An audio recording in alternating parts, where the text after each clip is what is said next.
Hey everybody. So we're from the Center for Individualized Medicine, where we do genetics and genomic work of various types. And we wanted to share with you a product concept that we've been working on to allow consumers to have genetic testing and have their reports delivered directly to them. So it's direct-to-consumer genetic testing. And this would be a Mayo Clinic product that we would offer for sale. It would be something like $125 to $150. And then when you purchase this product, you'd be able to see reports that gave your risk of contracting certain diseases over your lifetime, or perhaps the risk that you would have to carry a disease and pass that along to your children. So that's the general idea. I'm going to have Carol say a few words. This is Carol Vitek. She's my co-product manager. Hi, thank you for having us here today. So really the goal of this product is an educational one. We are believing that genetic testing is going to increase over time. We know that the cost is coming down and that there are other companies in this space that are offering direct-to-consumer genetic testing. And some of those companies are doing it in such a way that makes it difficult for people to really understand what it is they're doing, what they're getting, and how to understand that information and how to make it meaningful to them. So my job, my other job is an educator.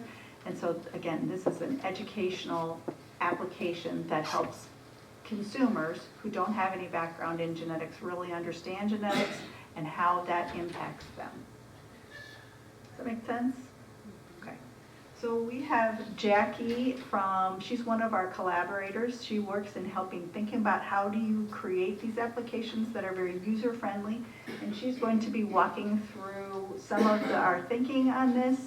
And we'll be open for questions after that. Any more about that? Oh, perfect. So I'm going to take you through some visuals here to show you what the product might look like and show you some of the features that we'll be offering.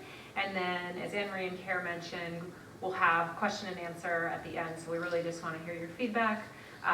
We've also given you a survey that we would love to have you fill out at the end and just include any general comments that you have on the back of that for us. All right, so this product will be available direct to consumer. So we will have a website that lives in the world and allows people to learn about what we're offering. It will also allow people to understand why they might be interested in purchasing genetic testing for themselves. So we really want you to understand that this information is something that you can use to make better informed decisions about your health and your healthcare. So we'll offer tools to you so that you understand how you might be able to use the information that you receive. This would be before you even made a purchase. Once you have done the testing, you'll receive information that is specific to you. So it's your genetic sequencing data, as well as additional supplemental content that allows you to make decisions about how to take or not take medications potentially, whether or not you might carry something you could pass on to your children, whether or not you might carry something that was passed on to you. And then it will give you information about what to think about in terms of your family health history, your environment, your daily life as it relates to your genetic information. The process takes a while. So when you get sequenced, you need to provide spit in a vial. We then send it out to be sequenced or interpreted. We're working with a partner called Helix who's doing that. So we are partnering with them to make sure that you know at every step of the way where your sequencing data is. So whether they've received your spit, whether they've processed your spit, whether they've sent your spit back to Mayo so that we can give you the right information. So that would be delivered to you via email or via notification on your mobile phone every step of the way. And then once we receive your information, we'll be able to give you even more. We'll have different tools that you can use during your sequencing as well as once we've received your information, asking you questions about your habits and your health history, and educating you about how your environment and your history impact your overall health. So it's really one part education information, but also one part tools. So you're putting information in and you're engaging in the things you're interested in so that you can learn more. We really want to empower you to have information in a way that is approachable because it's a complex topic. Genetics aren't easy to understand even for people who are well educated. So we want to make sure that we're giving the information in a really light, easy to understand way that allows you to interpret what we're telling you and do what makes sense for you. We anticipate that this content will grow over time, so as we have more to offer, that will be available to you. So it's not just a one-time experience, it's something that you can come back to and see new ways to engage. The features are primarily going to be the reports that we offer you, so that's based on your genetic data, as well as these additional features surrounding the reports to help you learn more and help you think about your family health history, your environment, and your lifestyle. And that's the overview. So we're open for question and answer now. Want to hear any questions you have, reactions you have to what we've shown you. Can you put a slide up too that has the picture? Like that last slide was really nice. It'll keep the reminder of what it is, better than just the word connect. So this slide shows what a report might look like inside this product. So the report in this case shows for a carrier screening test, would you be a carrier for cystic fibrosis? So it doesn't, how should we say, it doesn't determine with 100% certainty whether you're a carrier, but it gives the high likelihood of certainty that you might be a carrier. Yeah. Do you have a lot of data already that's behind this that you lean on to try to build these reports, or you said this is something you're building over time? Yep. So the question was, do we have a lot of data to lean on as we're building this now? And then he wanted to confirm that it will grow over time. So yes, there's a lot of data. I don't know if you want to add to that. Right, so the science behind the testing, behind the genetic sequencing is all based on the same science that would be used in a clinical diagnostic test. But it's a subset of those things. So say for example that you believed your child had cystic fibrosis. They would undergo a clinical diagnostic test. They might sequence the entire gene, every single letter in that gene, every part of that gene. This test, by being a carrier screening, looks a subset at the most common problems or the most common variants associated with cystic fibrosis. So when Jackie said it's not, or Anne-Marie said it's not 100%, this is saying that we're going to look at the most common, the 23 most common variants, but that's not the entire gene. Does that make sense?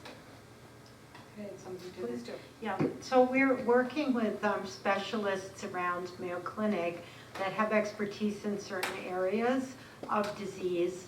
And so, for instance, for cardiovascular disease, we have some of our Mayo experts who are talking about what are the gene variants or the variations on your genetics that might lead to someone having a higher risk of cardiovascular disease.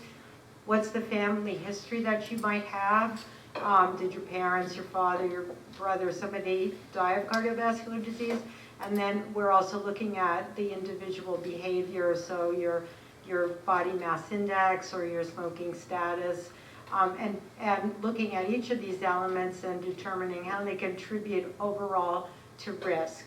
So this isn't diagnostic. This isn't saying to someone, you have cardiovascular disease. It talks more to, given what you told us and given your genetics, this is some degree of, from each angle, the likelihood. So your genetic likelihood, your family history likelihood, and then how your behavior impacts that. So we're hoping to explain to people that in some cases genetics are determine what your fate is. But in some cases, really, that's not at all true. So we want to put genetics in its appropriate context. There's a lot that you can do to prevent disease, and what are those cases where you can, offset your genetic risk by your better behavior, your better lifestyle choice. So.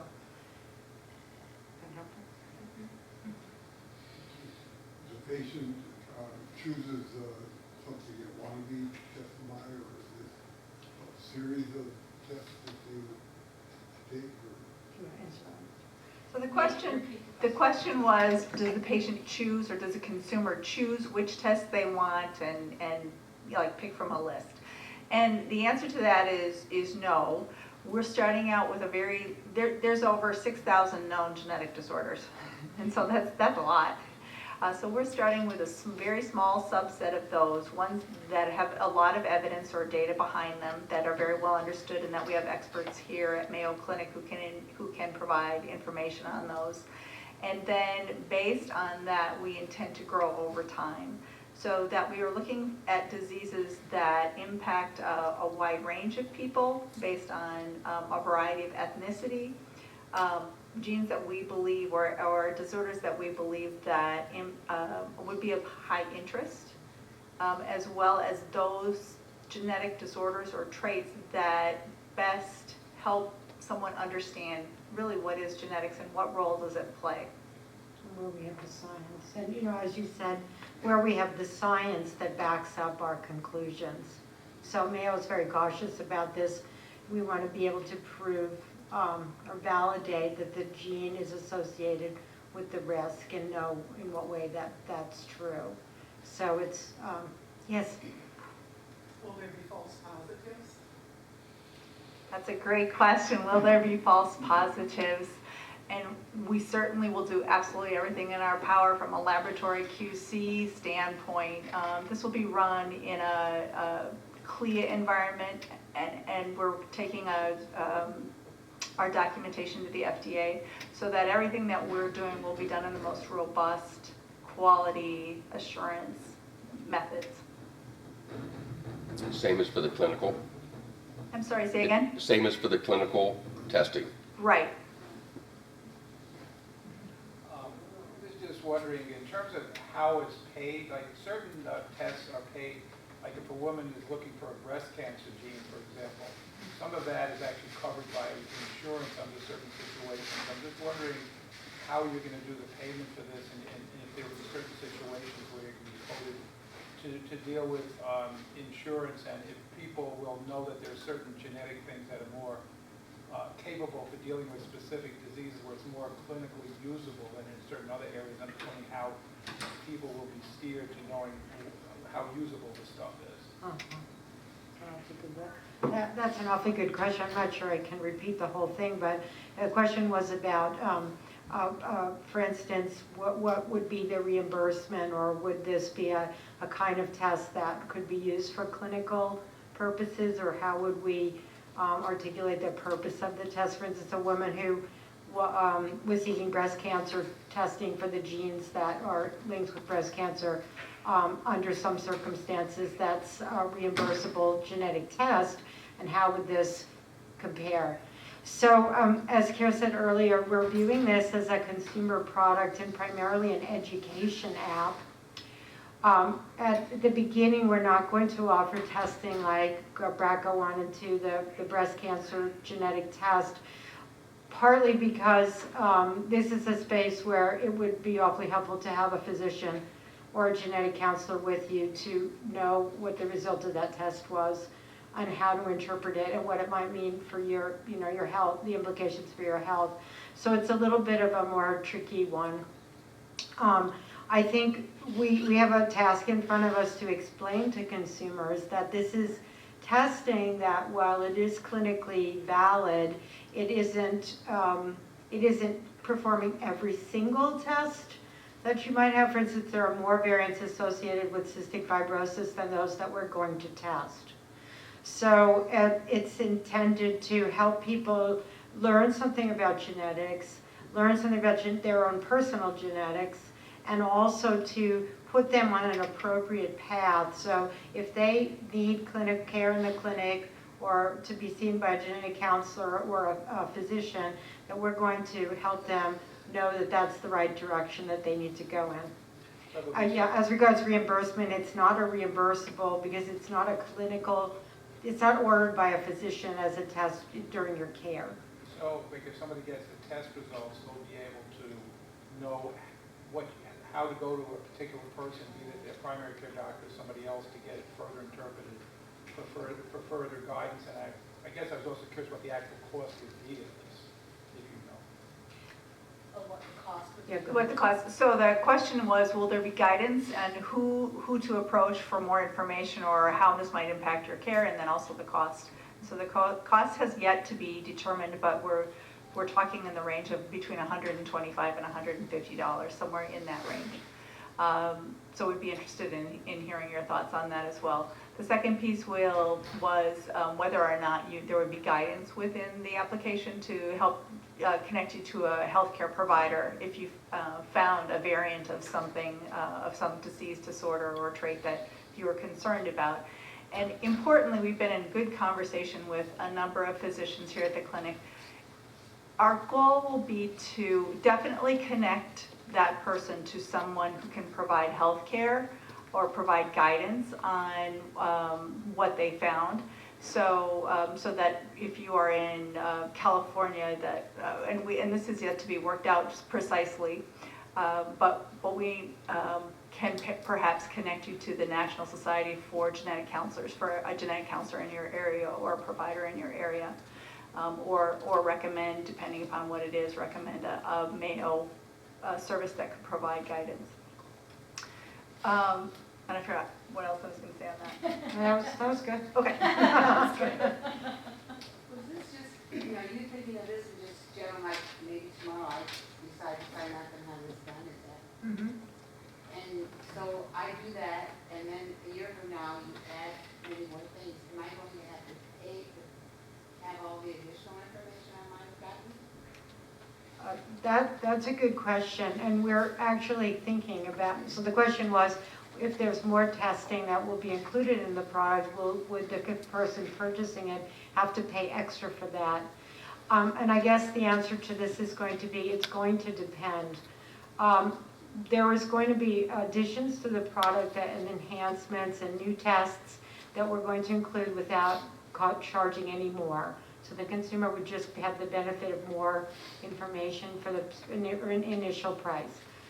In some cases, and I think this will depend on what the direction is for that patient. So if we, for instance, included the BRCA1 or perhaps colon cancer genetic testing, we might say, okay, this is a case where this consumer would benefit from having a phone conversation with a genetic counselor. So in that case, we might charge that separately because of the cost of offering the care with it. There might be reimbursement for that. We don't, that's a little bit far ahead of where we are. And we're also seeking, FDA guidance and approval for some of these more complex ones. So certainly that's something we're thinking about. I'm interested to hear your thoughts on, would that be perceived as just charging more?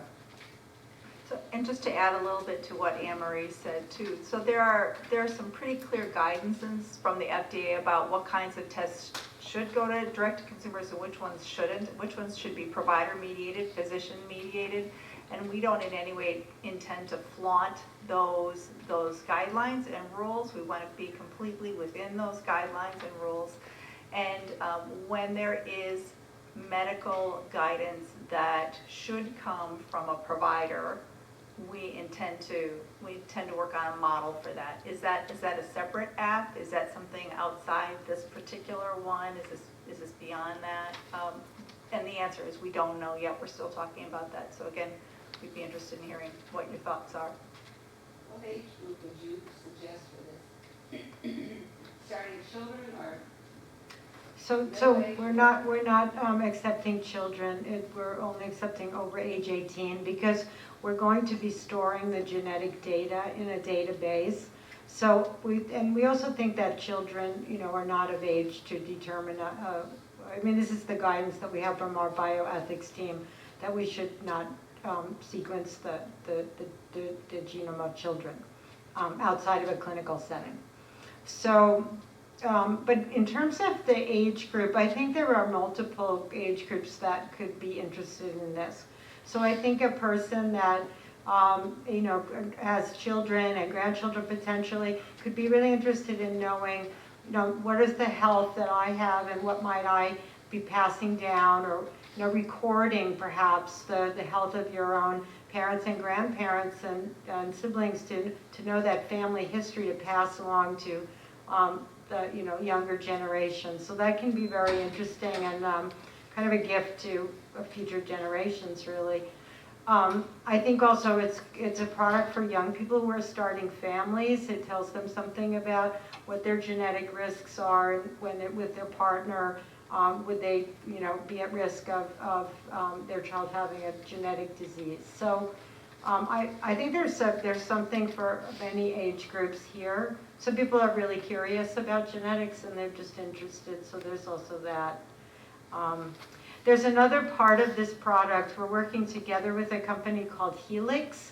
Helix will have the laboratory that does the sequencing, and Helix is going to be offering products from other kinds of companies, so there could be an ancestry product as well that lets you look at your ancestry background, and that would be an additional product, but it would be based on the same sequencing data. I've kind of said a lot there, but does that help answer that question? It's a good question, and we were struggling with that a bit, which is the age and which is who exactly benefits from this product. And Marie, would this connect with the Mayo's medical record in any way? Not at all? No.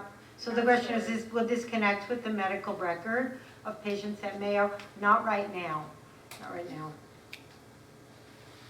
So the example that you have in the picture show on your phone, and you talked earlier about like a website. So if my genetic report, could that be emailed to me so that I could save that and document it or print it how I needed to? So the question was, we showed an image on a phone, and we also showed this as part of a website. Right now, this is what we call, let's see if I get this right. They'll correct me if I don't get it right. A web application that's mobile optimized. Yes, you got it. I've been working for them for weeks.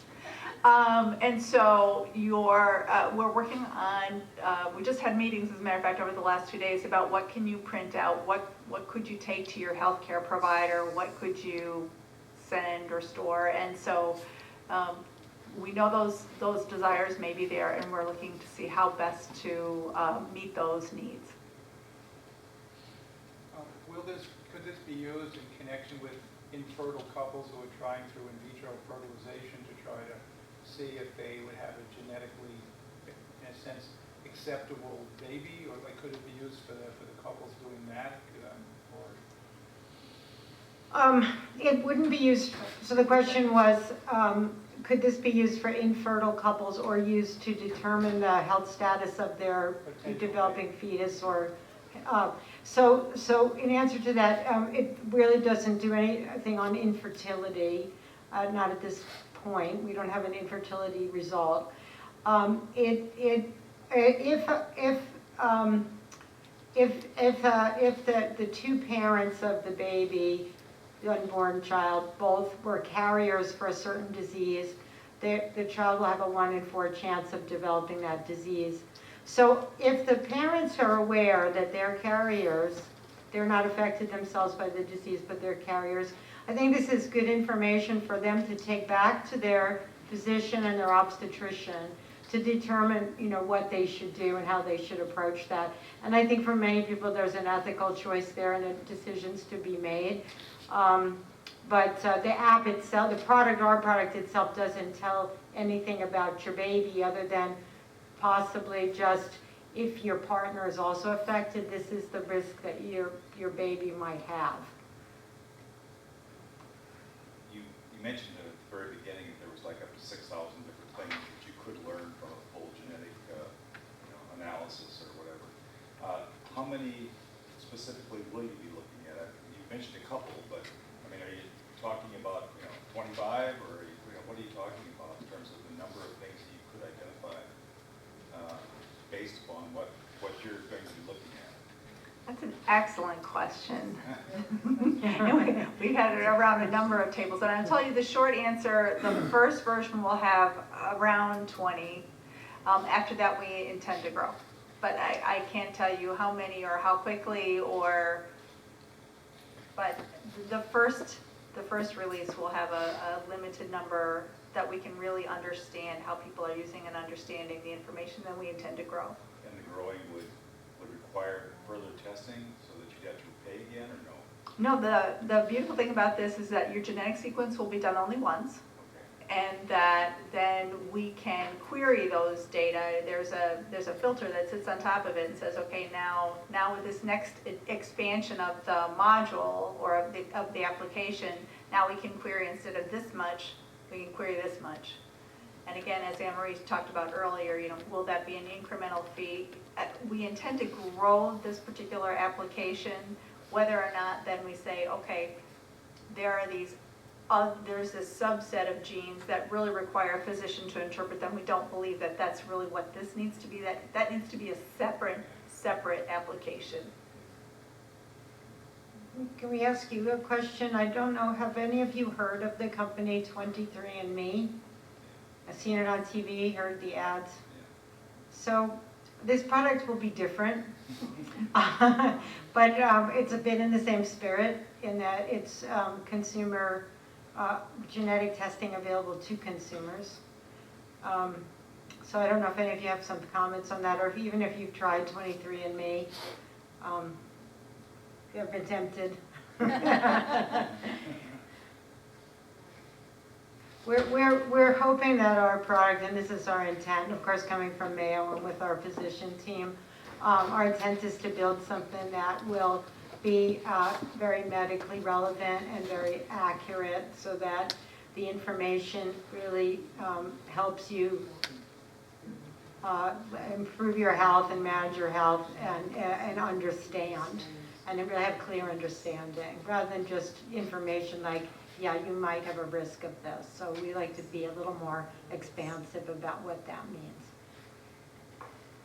You had another question?